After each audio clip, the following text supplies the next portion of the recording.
Revelation Studios proudly presents the COSOM.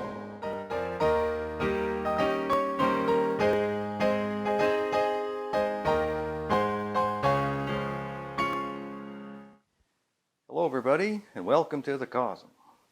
The word COSOM is an acronym I've taken from the phrase, the coming of the Son of Man. The COSOM is a Bible study series about the coming of the Son of Man. According to the Bible, the Son of Man's coming back to this world will be the most important event in all of history. During episode 1, we discovered the best place to begin a series on the second COSOM was with a look at the first COSOM. During that episode, we discovered why Jesus came to this world the first time.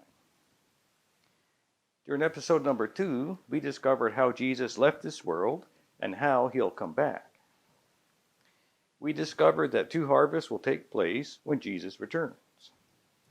Jesus and his army of angels will descend from heaven into the sky, and then his angels will gather all his believers up into the air to be with him. We discovered that all the lost people are left down on the earth. At this time, they experience the winepress of God's wrath. During this episode, we're going to discover what exactly this winepress of God's wrath is. I'll begin our study with this passage from Matthew chapter 24. And as he sat upon the Mount of Olives, the disciples came unto him privately, saying, Tell us, when shall these things be, and what shall be the sign of thy coming, and of the end of the world? Jesus' disciples understood that when Jesus returns, this world is going to end. However, this won't be the first time that this world has ended. This is what Jesus said about the end of the world. But as the days of Noah were, so shall also the coming of the Son of Man be. For as in the days that were before the flood, they were eating and drinking, marrying and giving in marriage, until the day that Noah entered into the ark, and knew not until the flood came and took them all away. So shall also the coming of the Son of Man be. Then shall be 2 in the field, the one shall be taken, and the other left. 2 women shall be grinding at the mill, the one shall be taken, and the other left. Here Jesus points us back to the days of Noah. The days of Noah were from about 2470 BC to about 2350 BC. This is when God destroyed the world the first time. He destroyed it the first time with a flood of water. In this passage, Jesus is saying that in order to understand why the world is going to end the second time, you need to understand why it ended the first time. If you understand what happened to the world just before the flood, you'll understand what's going to happen to the world just before the COSOM.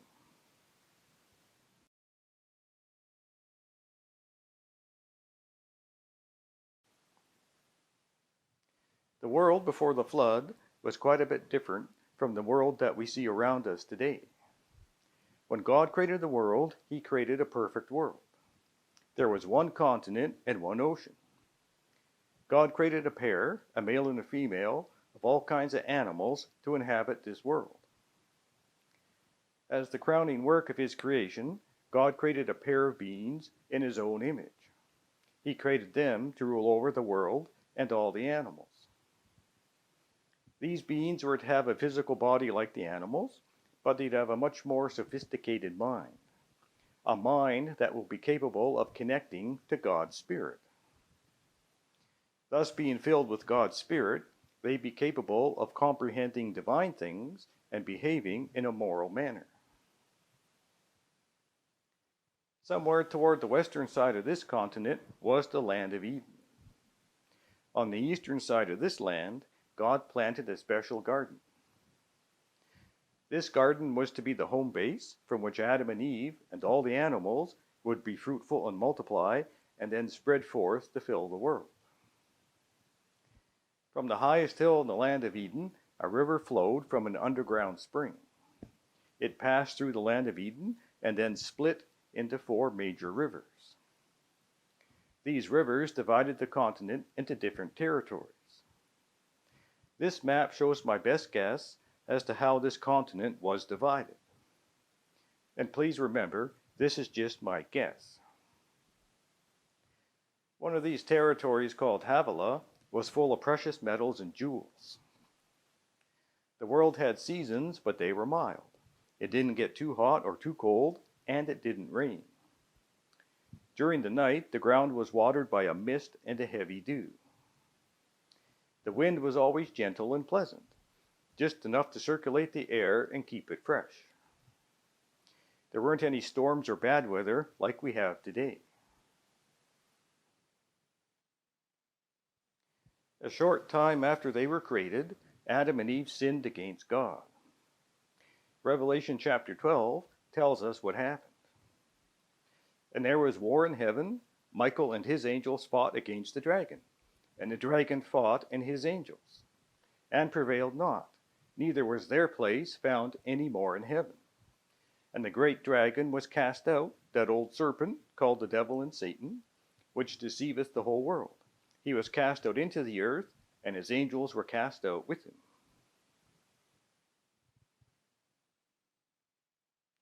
According to verse 7, a war broke out in heaven among the angels. This war divided the angels into two groups. About 2/3 remained loyal to Michael. During episode 2, we discovered that Jesus is Michael. Jesus is the Son of God, and he's the one who rules over the angels. The rest of the angels sided with a fallen angel named Satan. They joined his rebellion against Jesus. Satan believed that he, not Jesus, should be the one to rule heaven and all the angels. Satan and his angels were then cast out of heaven. God created this world as a place for this rebellion to continue. The issues that caused this war in heaven are really important. I'm going to dedicate an upcoming episode during which we'll discover what these issues are. For now, I'll just cover the basics that'll help us to understand the days of Noah. Notice that in verse number 9, that Satan is called the great red dragon and that old serpent. These terms point us back to Adam and Eve in the Garden of Eden.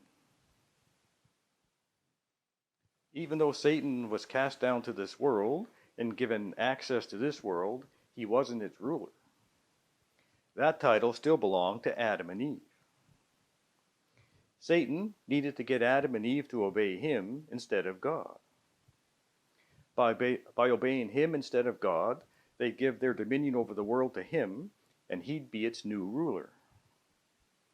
Then Satan could use this world as his headquarters to continue his rebellion against Jesus.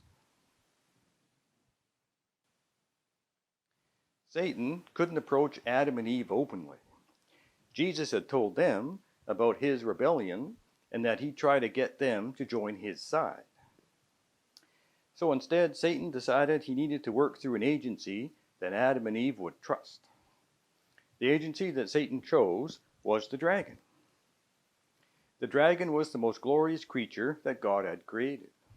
It could fly and was the most intelligent of all the animals. The animals at this time were tame and were Adam and Eve's pets. The dragon was Adam and Eve's favorite pet, and thus they wouldn't expect it to try and deceive them. God had given Adam and Eve a test of loyalty.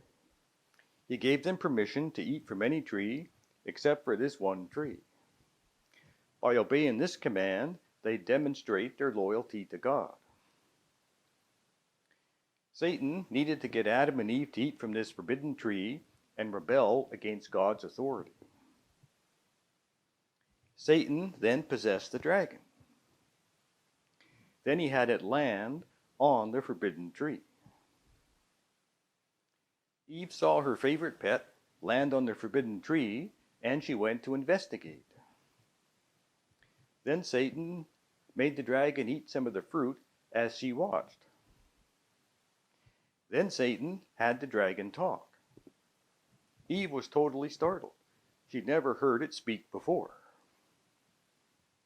Her pet then convinced her that it just gained the power of thought and speech by eating the fruit. It then convinced her that if she ate the fruit, she'd also be transformed. She'd be transformed from a simple human being into a godlike being. A godlike being who knew all things and be able to make her own destiny. He convinced her God was withholding this fantastic fruit to keep her a simple human being and under his authority. Eve had just seen her beloved pet eat the fruit and then start talking. She believed her pet had really been transformed by the fruit. She then decided she wanted to be transformed and ate the fruit. She now believed she was going to be transformed into a god knowing all things.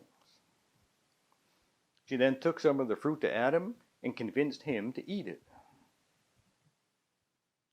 A short time after they ate the fruit, they did experience a transformation. However, it wasn't the transformation that they were expecting. Their innocence departed, and they now felt guilty and ashamed. When they disobeyed God, they lost their spiritual connection to God. It was this spiritual connection that made them pure and holy. Now all they had left was their physical nature. To their shock and horror, they realized that they just transformed themselves into sinners. Having obeyed Satan, they gave their dominion over the world to him. This meant they were now members of his kingdom and would be subject to his authority. Also, this meant that all of their descendants would inherit their sinful nature and be born sinners. Thus, they'd automatically be members of Satan's kingdom. God then confronted Adam, Eve, and Satan about their sin. God offered Adam and Eve redemption and forgiveness. He promised to send a Redeemer into the world through one of their descendants. During episode 1, we discovered this Redeemer was Jesus. Anyone who wanted to be saved could, by faith, accept this promised Redeemer as their Savior. God would forgive their sins, and they'd become members of his kingdom. This angered Satan as he realized that he wouldn't have complete control over the world. God would have a group of people that would be set free from his power. John in vision saw this, and there appeared a great wonder in heaven, a woman clothed with the sun, and the moon under her feet, and upon her head a crown of 12 stars. And she, being with child, cried, travailing in birth, and pain to be delivered. And she brought forth a man-child, who was to rule all nations with a rod of iron, and her child was caught up unto God and to his throne. God's kingdom is represented by this woman and her promised child. Her promised child ascends to God's throne and becomes the rightful ruler of planet Earth. Everyone that refuses to accept the promised Redeemer stays a sinner and member of Satan's kingdom. Satan's kingdom is represented by the dragon because he used the dragon to deceive Eve. God then cursed Adam and Eve. Since they were no longer perfect and holy, they could no longer live on a perfect world. So God cursed the earth and changed it so it was no longer perfect. God also cursed Satan and his dragon. God turned the dragon into a wingless and a legless snake. Though cursed, the world was still way more beautiful and peaceful than the world is today. The only place untouched by the curse was the garden. Adam and Eve and all the animals were evicted from their garden home to live in this imperfect world. Time passed, and Adam and Eve's descendants multiplied and spread over the earth. Most of them turned their backs on God and rejected his offer of salvation. A few, however, felt really honored that God had so graciously offered them salvation. So they gladly repented of their sin and accepted the promised Redeemer as their Savior. As time passed, Satan's people became more and more numerous and more vile and evil. The number of people following God also dwindled and dwindled. After about 1500 years, the world was filled with evil and violence. Then God was forced to come to this decision. And God saw that the wickedness of man was great in the earth, and that every imagination of the thoughts of his heart was only evil continually. And it repented the Lord that he had made man on the earth, and it grieved him at his heart. And the Lord said, I will destroy man whom I have created from the face of the earth, both man and beast, and the creeping thing, and the fowls of the air, for it repenteth me that I have made them. Mankind was about to self-destruct, so God had to intervene and bring the world to an end. At this time, there was only one family left who still wanted to walk with God. God, via an angel, told Noah that he planned to destroy the world with a flood of water. God told Noah to build a huge barge that could float on water. As he built the barge, Noah was to warn the world of the coming storm and flood of water. He was to plead with them to accept God's offer of salvation, repent of their sin, and be ready for when the flood came. If they repented, they'd be allowed to get on the barge and be saved. For 120 years, while building the barge, Noah preached this message. However, the people didn't believe Noah. To them, he was a fanatic and a nut job. They believed that God would never destroy this beautiful world. Why would God destroy the work of his own hands? The people reasoned that the laws of nature had been fixed and couldn't be changed. The seasons always come on time. The wind is always calm and gentle. The mist and dew comes up every night and waters all the plants. The rivers always gently flow down to the sea.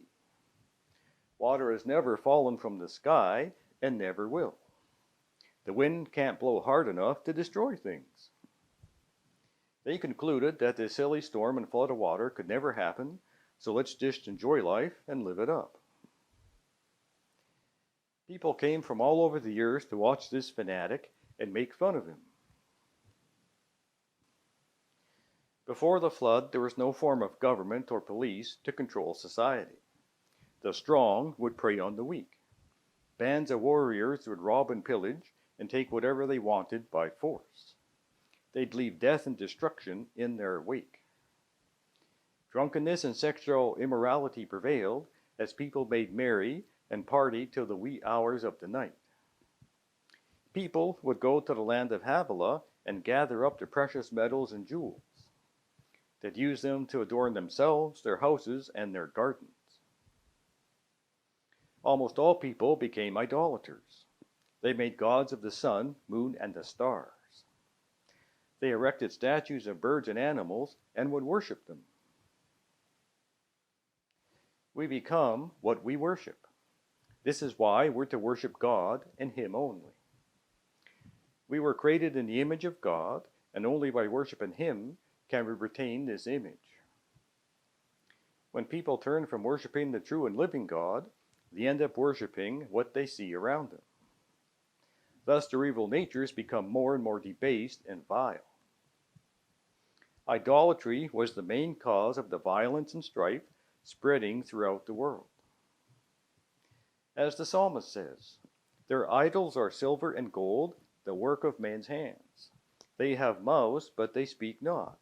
They have eyes, but they see not. They have ears, but they hear not. Noses they have, but they smell not. They have hands, but they handle not. They have feet they have, but they walk not. Neither speak they through their throat. They that make them are like unto them, so is everyone that trusteth in them. This is why God had no choice but to bring the world to an end. Then the fateful day came. Noah and his family had finished the barge. God then brought a pair of each kind of animal to the barge. This caused quite a stir among the people. A huge crowd formed and watched the animals coming from all around. They'd never seen anything like this before. It was a mystery that they couldn't fathom. The animals, at the command of God, quietly and orderly made their way into the barge. Noah gave the onlookers one last chance to repent and accept God's mercy. Not one person heeded the call and entered the barge. Finally, Noah and his family entered the barge. Then unseen angels closed the massive door and sealed it shut. A feeling of fear came up in those watching these events. They were all thinking, maybe Noah was right. Maybe we should repent. After all, the barge was finished, and some mysterious force had just marched all the animals aboard, and all by itself the massive door closed. They cautiously watched and waited. The day ended and night came. No signs of a storm and a flood of water. So they all went back to their making merry. The next morning they awoke, and the world was still as peaceful and beautiful as ever. There was still no sign of the silly storm and silly flood of water. Another day and another night passed, and still no sign of this flood. The people regained their boldness. The mob returned to the barge and made fun of Noah and his family. This went on for another 6 days.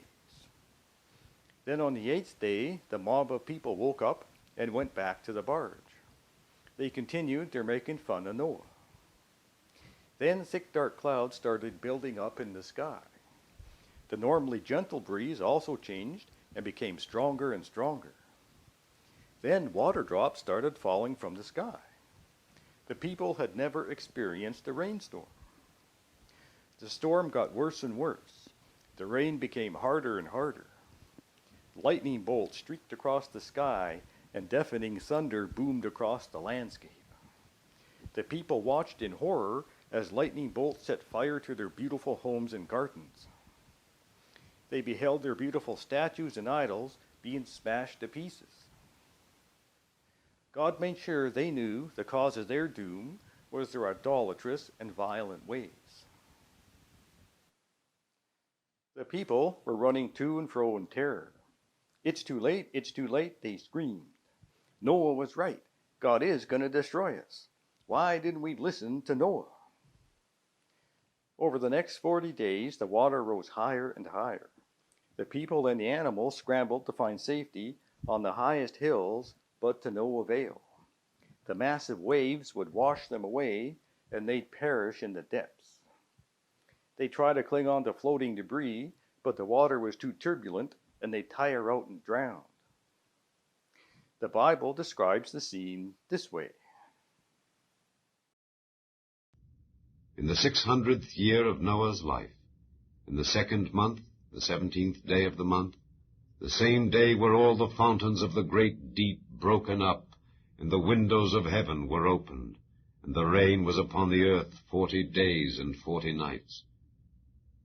In the selfsame day entered Noah, and Shem, and Ham, and Japheth, the sons of Noah, and Noah's wife, and the 3 wives of his sons with them, into the ark.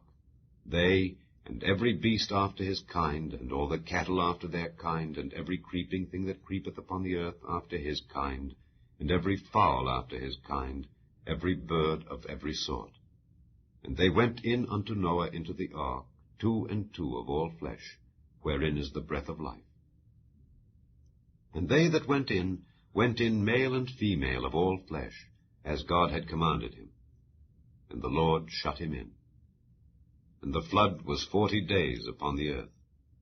And the waters increased, and bare up the ark, and it was lift up above the earth. And the waters prevailed, and were increased greatly upon the earth. And the ark went upon the face of the waters.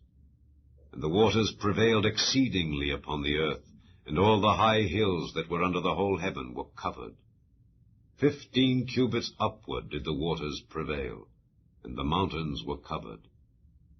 And all flesh died that moved upon the earth, both of fowl and of cattle and of beast, and of every creeping thing that creepeth upon the earth, and every man, all in whose nostrils was the breath of life, of all that was in the dry land, died.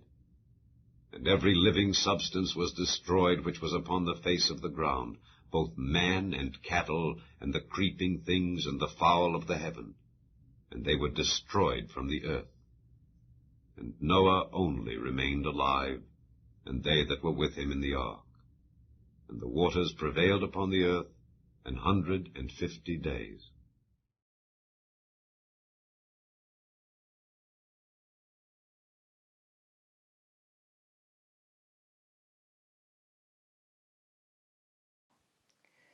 According to Jesus, the same thing will happen when he comes again. The world will be in the same state as it was before the flood. God will again be forced to destroy the wicked before they destroy the world. Take a look at the world around you. Does it match the world before the flood? Is it filled with violent and evil people? Is it filled with people who worship anything and everything but God? After the flood, God divided the world into many nations, nations with governments and laws and police forces. He set these up to put a check on evil and crime. These checks are to keep the world from becoming as bad as it did back before the flood. But even with these checks in place, this world is still a very unsafe place to be. When I look at the world around me, I think, how can this world continue the way it is? I don't want to live in this world anymore. I long for a peaceful and safe place to live and enjoy life. I believe this world is ready for Jesus to return and put an end to this evil place and set things right. Ungodly people are the cause of all the evils that we see around us. This is why when Jesus returns, he'll pour out his wrath upon the ungodly. Just like during the flood, he'll destroy them off the face of the earth. God is long-suffering, merciful, and gracious. He doesn't want anyone to have to be destroyed. Before he flooded the world, he sent a warning message around the world. Every last person heard about Noah and his message to repent and prepare for the coming flood. Therefore, it's logical to assume that before Jesus returns, he'll send his people to warn the world of his coming judgment. He'll send them to tell the world how to prepare and be ready for that day. During part 1, we saw the results of humanity's rebellion against God. God was forced to pull out his winepress and destroy the world the first time.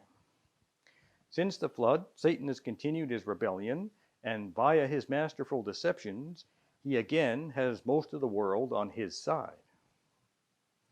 In Revelation chapter 12, verses 6 and 14, we're told that after Jesus went to heaven, his church was forced to flee from Satan.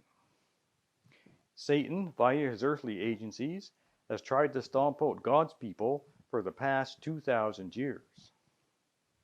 Then down in verse number 17, we see that at the end of time, there will be a final battle, a final showdown between Satan and his kingdom and God and his kingdom. Now we're going to focus on this final showdown. For this final showdown, Satan will work through two earthly agencies. His earthly agencies are revealed in Revelation chapter 13. His agencies are the Antichrist, represented by this seven-headed beast, and the false prophet, represented by this lamb-like beast. The main focus of the Antichrist and his false prophet is to deceive the world into worshiping Satan. We can see that in verse number 4, 13, and 14 that are up on the screen. Verses 13 and 14 tell us that they'll use miracles to deceive people. When people see the Antichrist and his false prophet doing real miracles, they'll believe that they're doing them through God's power. the people of the world will conclude that they must be God's representatives on the earth. Once they believe this, the false prophet will instruct the world to set up an image to the beast. This image to the beast is a new world order where the Antichrist will be the supreme leader. Also, in order to prove that you're a member of his new world order, you'll need to have the Antichrist's mark of allegiance.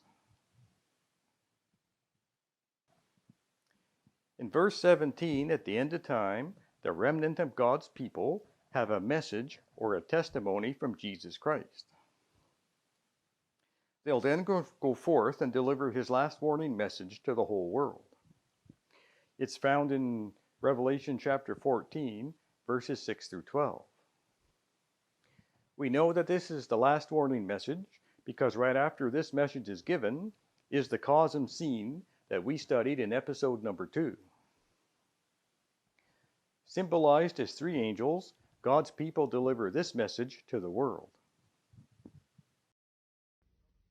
And I saw another angel fly in the midst of heaven, having the everlasting gospel to preach unto them that dwell on the earth, and to every nation and kindred and tongue and people, saying with a loud voice, Fear God and give glory to him, for the hour of his judgment is come, and worship him that made heaven and earth and the sea and the fountains of waters.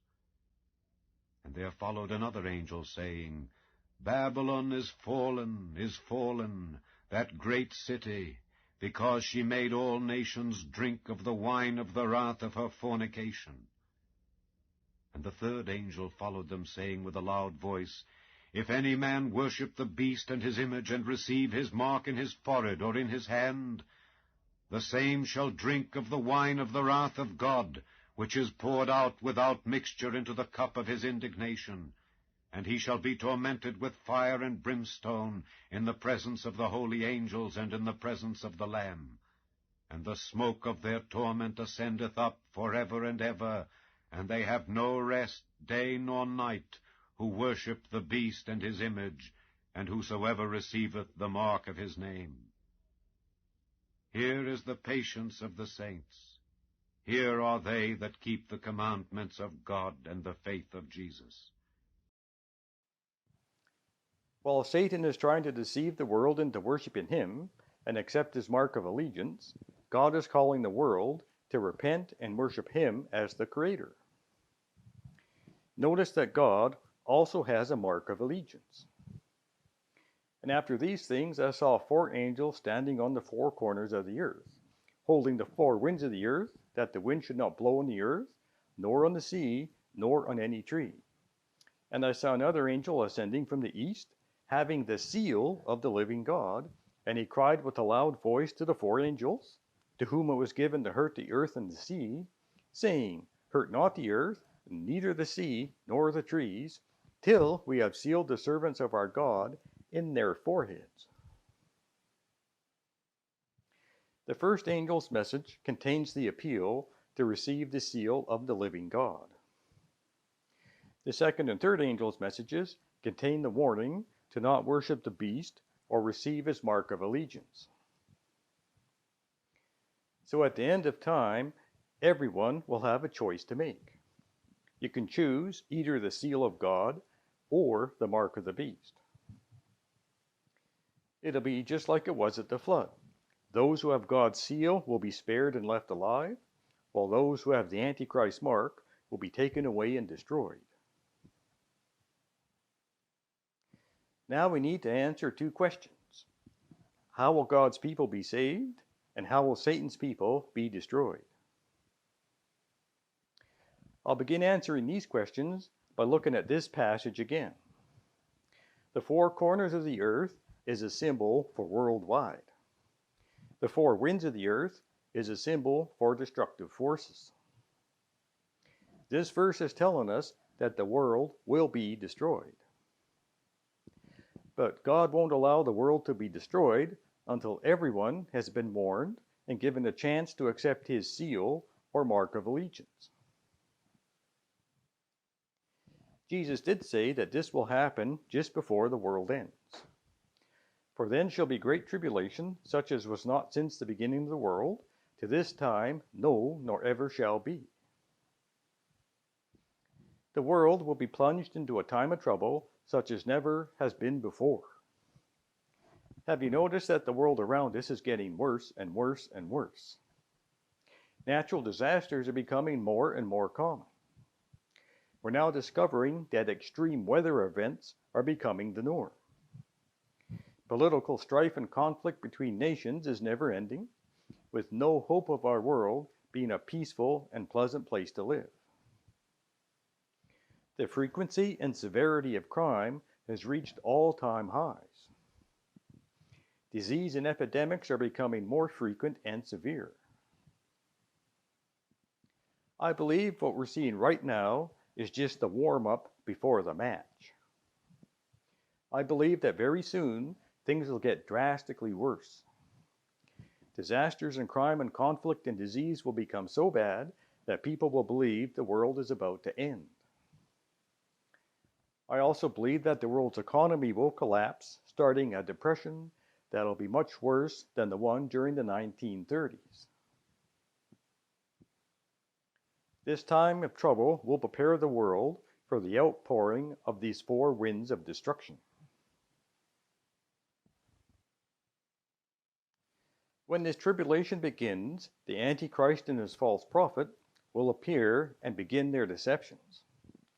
They'll convince the world that all this strife and suffering is God's judgment upon the world. The world is falling apart because people aren't worshiping God. This part of the Antichrist message is true. All these disasters and strife that we see around us is God's way of trying to wake up the world. Since the Antichrist will claim to hold the position of God on earth, he'll claim that all people must worship and obey him as God's representative. Because of the miracles that the Antichrist and false prophet are doing, people will be deceived into believing that when they're worshiping the Antichrist, they're really worshiping the true God in heaven. The false prophet will convince the world that when they worship the Antichrist and receive his mark of allegiance, God will cease all his judgments, and then 1,000 years of total peace will begin. At this time, God's people will also arise. They'll deliver God's final warning message to the world. They'll warn the world that the Antichrist isn't God's representative on the earth. If they obey him and accept his mark of allegiance, they'll experience the winepress of God's wrath. However, the Antichrist will convince the world that God's people are fanatics and enemies of God. The way they're calling the world to worship God is false and an abomination. The Antichrist will claim that God is very displeased with these people, and this is why the world keeps getting worse and worse and worse. He'll claim that before God stops his judgments and brings in peace, all false worship must cease. The Antichrist will claim that as God's representatives on the earth, they have the correct method of worship. Those refusing to worship God their way and accept their mark of allegiance will at this time be cast out of society. They won't be allowed to work and earn money. They won't be allowed to get business licenses or sell any goods. They won't be allowed to have bank accounts or carry cash. They won't be allowed to have driver's licenses and all the other things needed for daily living. They won't have access to medical treatment and other social services. Since the people of the world believe these fanatics are the cause of God's judgments, they'll be seen as public enemy number one. When being an outcast doesn't convince them to give in and accept the Antichrist mark, the people of the world will turn to more extreme measures. They'll start beating and torturing God's people. They'll round them up and lock them away in concentration camps or prisons. The Holocaust of World War II will be repeated, only this time in every nation on the earth.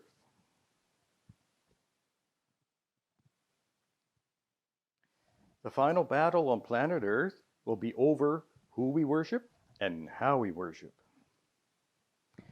God calls us to worship Him as the creator and ruler of planet Earth.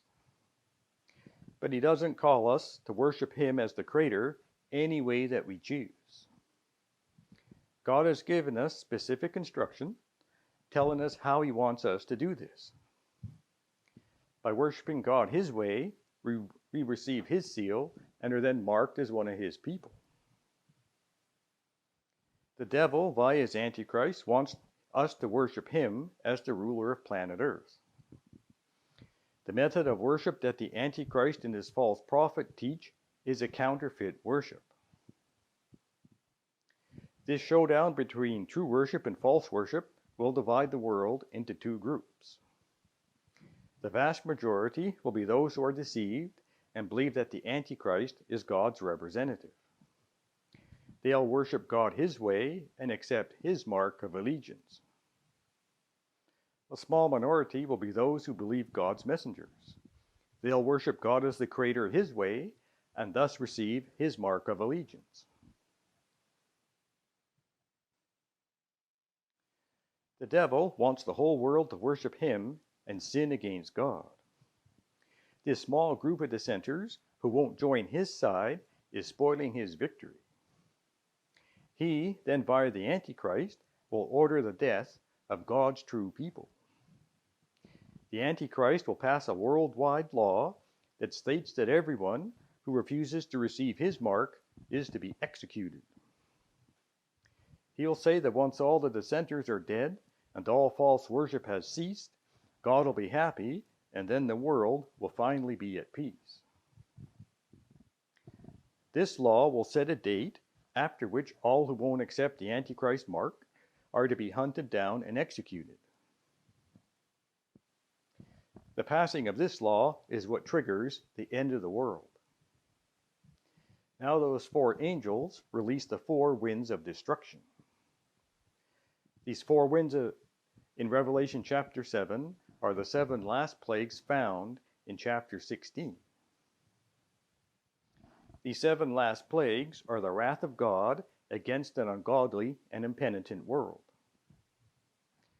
And I saw another sign in heaven, great and marvelous, 7 angels having the 7 last plagues, for in them is filled up the wrath of God. And the first went and poured out his vial upon the earth, and there fell a noisome and grievous sore upon the men which had the mark of the beast, and upon them which worshipped his image. Recently, we've experienced severe diseases like the swine flu, Ebola, SARS, and now the coronavirus. These diseases start in one part of the world and then start spreading to the other parts of the world.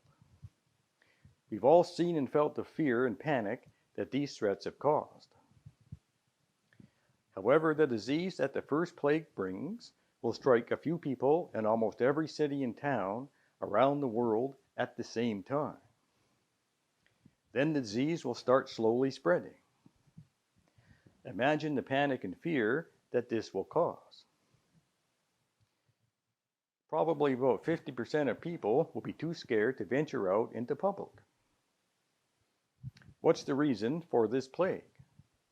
This plague will reduce the number of people going forth to hunt down God's people. And the second angel poured out his vial upon the sea, and it became as the blood of a dead man, and every living soul died in the sea. Most of us have heard of the process of coagulation. This is the action or process of a liquid like blood changing from a liquid state into a semi-solid or gel-like state. The second plague will turn the oceans into a thick, coagulated substance. It does say, like the blood of a dead man. So this could mean the ocean water will actually become thick, gooey blood. During the plagues in ancient Egypt, God actually did turn the water in the Nile River into real blood. Or it could mean the ocean water itself will just coagulate and become thick and gooey like the blood of a dead man. Shipping is the backbone of the world's economy. Since ships won't be able to sail on the thick, gooey oceans, the world's economy will be brought to a standstill. The world had just recently cast God's people out of society, so they could no longer buy and sell. So now God stops the whole world from being able to buy and sell. The Antichrist had promised the world economic security if they joined his side. Now the exact opposite takes place. And the third angel poured out his vial upon the rivers and fountains of waters, and they became blood. The third plague turns all the freshwater sources into liquid blood.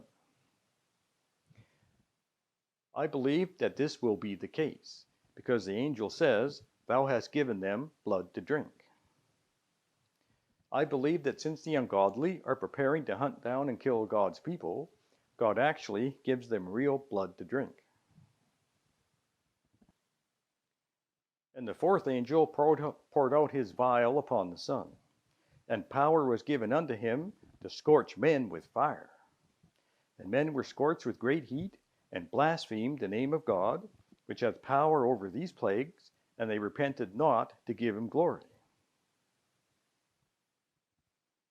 The fourth plague reduces the amount of ozone in the upper atmosphere. With not enough ozone to filter the harmful UV radiation, people will be forced to stay indoors to avoid getting badly burned. Again, this greatly hinders their ability to track down and kill God's people. And the fifth angel poured out his vial upon the seat of the beast, and his kingdom was full of darkness, and they gnawed their tongues for pain, and blasphemed the God of heaven because of their pains and their sores, and repented not of their deeds. The fifth plague unmasked the Antichrist and false prophet. By this time, most people are in great pain from the sores and burns. They're hungry and thirsty and near the end of their rope. However, they're still convinced that God's people are the cause of all these disasters and plagues. The day that the Antichrist set to allow the killing of God's people has finally come. All over the world, people head out and hunt down God's people. They surround God's people, and as they prepare to kill them, a darkness enshrouds the whole world. The people are stopped in their tracks. Then a light from heaven, like a rainbow, surrounds God's true worshippers. This is when the people of the world finally realize that they've been deceived by the Antichrist and his false prophet. They've actually been fighting against God and trying to destroy his people. They're really the cause of the plagues and disasters destroying the world around them. Then comes the sixth plague.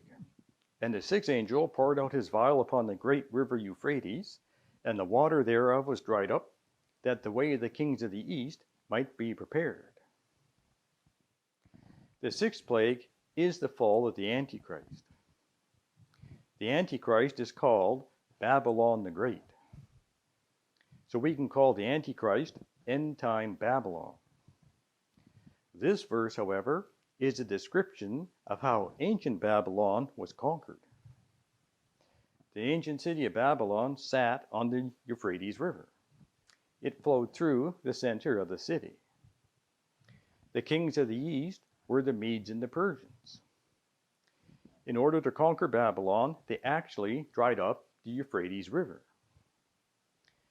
The king of Babylon put on a great party and invited all the governors of his kingdom. Then after dark, while the party was well underway and most Babylonians were drunk, the Persian army dammed the river upstream. Then they snuck into the city by marching in on the dry river bed. They went under the gates that were across the river and down through the long security tunnel. They actually caught the drunken Babylonians off guard and easily conquered the city. The kings from the east, which are the Medes and the Persians, were the powers God used to set his people free from captivity in ancient Babylon. They allowed the Jews to return to Judah, rebuild the temple and the city of Jerusalem. The symbolism of the sixth plague is this: the city of Babylon is the Antichrist. And he saith unto me, the waters which thou sawest where the whore sitteth are peoples and multitudes and nations and tongues. The whore in this verse is the Antichrist, which is end-time Babylon. The waters, or river Euphrates, represents all the people of the world. The term sitting is a reference to controlling and ruling over. A king sits on his throne and rules his kingdom from there. A government sits in parliament and governs the nation from there. The whore sitting on the waters represents the Antichrist, ruling over and controlling the people of the world. The waters, which represent the people of the world, are the subjects of his kingdom. The Euphrates River, or the waters, drawing up, represents the people of the world no longer obeying the Antichrist. The nations of the world then turn against the Antichrist and the false prophet. The Antichrist, which is end-time Babylon, is ruling the world, and God's people are his captives. Jesus is the end-time King of the East. He'll come and deliver his people from captivity in end-time Babylon. Turning the people of the world against the Antichrist is the first stage of this deliverance.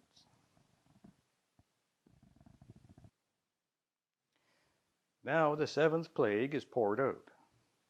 And the seventh angel poured out his vial into the air.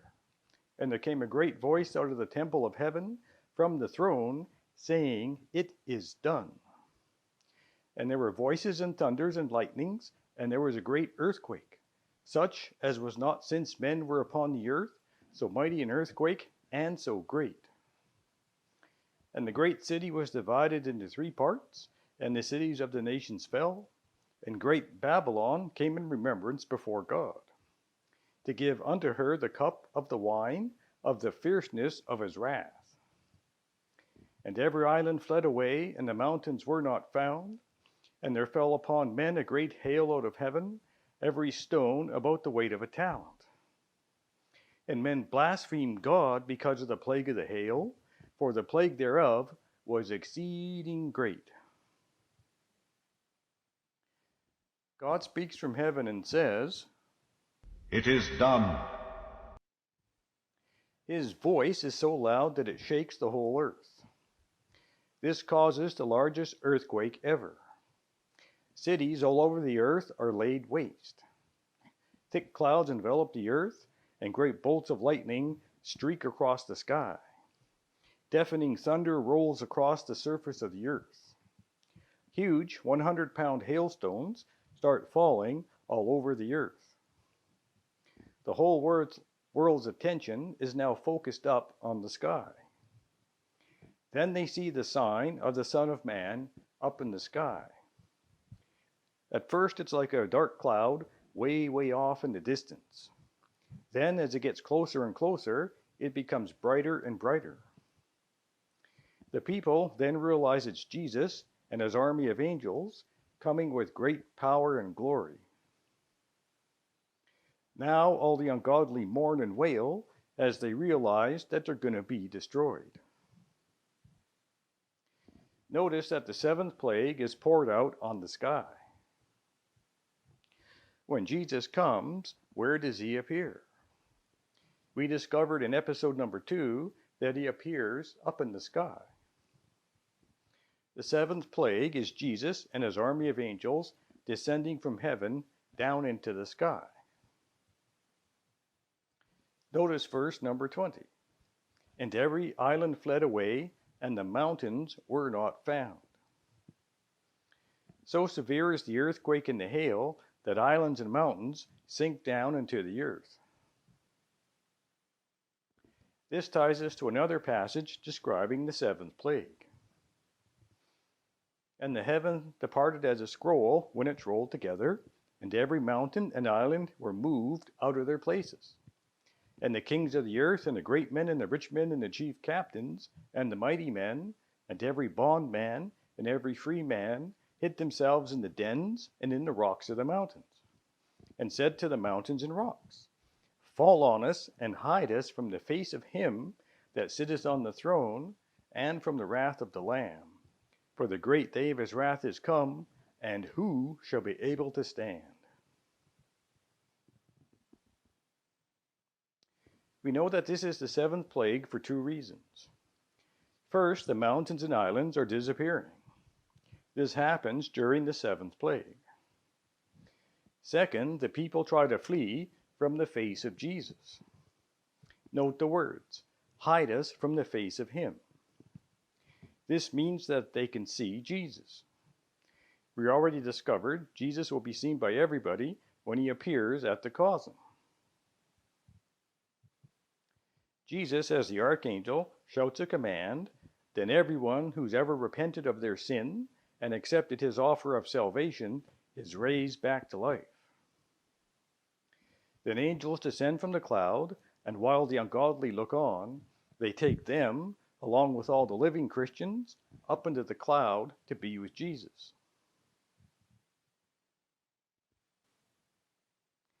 Once his people are safe up in the cloud, this happens. God is jealous, and the Lord revengeth. The Lord revengeth and is furious.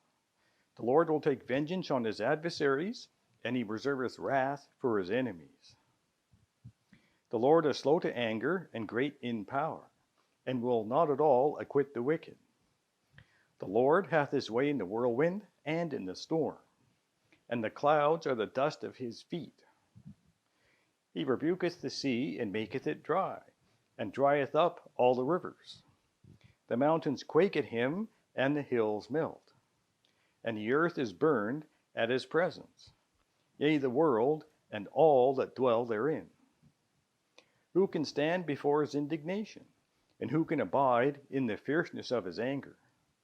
His fury is poured out like fire, and the rocks are thrown down by him. Does that sound like the seventh plague? It sure does to me. Note the following: God's wrath, rivers drying up, mountains shaking and melting, rocks being thrown down. Note the questions: who can stand? Who can abide?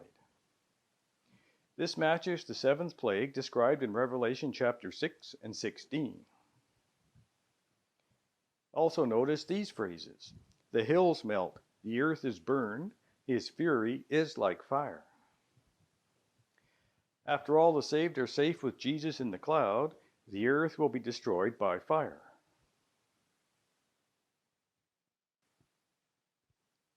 At the flood, God used water. At the COSOM, he is going to use fire. God's presence is like a consuming fire. Oh, that thou wouldest rend the heavens, that thou wouldest come down, that the mountains might flow down at thy presence. As when the melting fire burneth, the fire causeth the waters to boil, to make thy name known to thine adversaries, that the nations may tremble at thy presence. When thou didst terrible things, which we looked not for, thou camest down. The mountains flowed down at thy presence. Note the second coming and the seventh plague terminology in this passage. The heavens are being opened, God is coming down. The mountains are melting at God's presence. The people of the world are trembling at God's presence. This passage is clearly describing the seventh plague when Jesus returns. Asaph the psalmist painted this picture of the seventh plague. The mighty God, even the Lord, hath spoken, and called the earth from the rising of the sun until the going down thereof. Out of Zion, the perfection of beauty, God hath shined. Our God shall come, and shall not keep silence. A fire shall devour before him, and it shall be very tempestuous round about him. He shall call to the heavens from above, and to the earth, that he may judge his people. Here we have God descending from heaven and speaking to the whole world. Also notice that fire devours the world as he judges the earth. When Jesus appears in the sky, the ungodly realize that they're doomed. When confronted by God's holiness and righteousness, the ungodly clearly and distinctly see their own sinfulness. God's holiness is a consuming fire to their unholiness and will destroy them. They try to flee and hide themselves from the presence of God, but to no avail. I believe that the world's vast store of nuclear bombs will be set off by all the earthquakes and hailstones. The world will be engulfed and set on fire, and the heavens shall pass with a great noise, and the elements shall melt with fervent heat. The earth also, and the works that are therein, shall be burned up.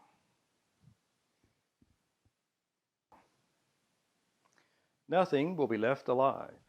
The surface of the earth will be barren and devoid of any living substance. In Noah's day, while they were drowning, the ungodly beheld God's people being saved as the barge rode safely on the surface of the water. Realizing that they could have been on the barge if they'd only listened to Noah was the most painful part of the whole ordeal. Likewise, at the COSOM, the ungodly will behold God's people, safe and secure in the cloud, while they perish down below in the fire. Realizing that they could have easily been up in the cloud will cause them more pain than the destruction that's occurring all around them. God doesn't want to have to destroy anybody. Note Peter's words in verse number 9. That's the last thing that he wants to do. He wants everybody to accept his gift of salvation and live with him forever. Then Jesus and his cloud of angels take all the saved back to heaven. They finally get to see their homes in his Father's palace. Even though this present world is ended, nevertheless, we, according to his promise, look for new heavens and a new earth wherein dwelleth righteousness. The saga doesn't end here. The best part is still to come. We're going to live and reign with Christ in heaven for 1,000 years. Then Jesus will bring us back to this world.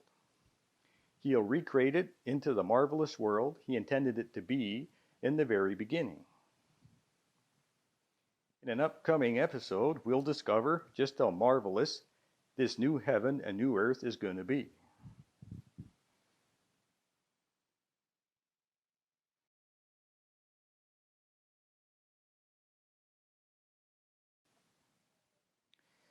During episode number 2, I said that most of the Christian world is confused about the COSOM.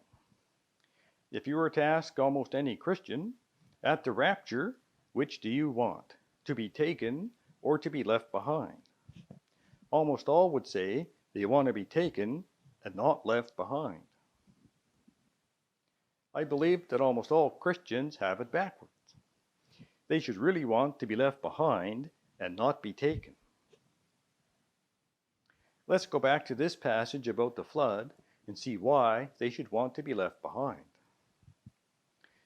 Moses clearly says, after God destroyed all the ungodly, that only Noah was left and those who were with him in the ark.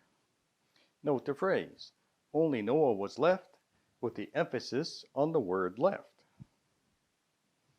The point to notice is that the believers, which were Noah and his family, are the ones that are left alive. All the non-believers were taken away by the water and destroyed. During the flood, the non-believers are taken and the believers are left. Jesus said the flood is the pattern for the COSOM. Let's examine this passage in the book of Matthew again and see how this applies to the COSOM. At the COSOM, there are two groups. One group is taken and the other group is left. Note these two phrases. Took them all away, and the one shall be taken. Jesus says in verse number 39 that the people who were destroyed at the flood were taken away. Thus at the COSOM, the people who are taken will be the ones who are destroyed. This means it's the left group that's left alive. At the COSOM, all the believers are lifted off the earth. They're left alive and are safe up in the cloud. All the non-believers down on the earth are taken away and destroyed. It's clear that at the COSOM, you want to be left behind, that is, left alive in the cloud, not taken away and destroyed by the fire. The devil is a fantastic deceiver. He has the entire Christian world deceived about the COSOM. He has them believing in a secret COSOM. We discovered in episode number 2 that this belief was totally false. It's true that there's going to be 2 groups at the end. The one will be taken and the other left. However, Satan has almost all Christians wanting to be in the taken group. The taken group are the ones that are destroyed. However, it's clear that the ones left behind are the saved people. He also has the entire Christian world thinking that they'll be spared from having to go through the tribulation period. We discover today the whole world, both Christian and non-Christian alike, will go through the tribulation period. The tribulation period ends when Jesus returns to gather up all his believers and then destroys all the non-believers along with the world. Jesus told us clearly that when he comes, it'll be just like when the world was destroyed by the flood of water. At the flood, both believers and non-believers were on the earth. The believers got on the ark and were saved. The non-believers didn't get on the ark and were destroyed. I don't want any of you to be deceived and unprepared for the COSOM. The best advice I can give you is this: don't blindly believe what the Christian world is teaching on this topic. Also, don't blindly believe what I've taught you on this topic. Please study this topic for yourself and come to your own conclusion as to what saith the Lord. If you wholeheartedly want to know the truth on this matter, God will reveal it to you.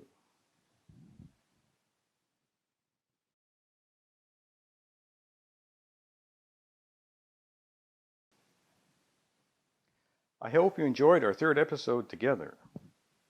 You should now have a good understanding of how Jesus comes back. You should also have a good understanding of why Jesus comes back. There's still one more piece of the puzzle that we need to understand before we can say that we have the complete picture. This piece is the timing of the COSOM. This brings up the question: did Jesus tell us when he'll come back? We'll discover the answer to that question in episode number 4, A Thief in the Night.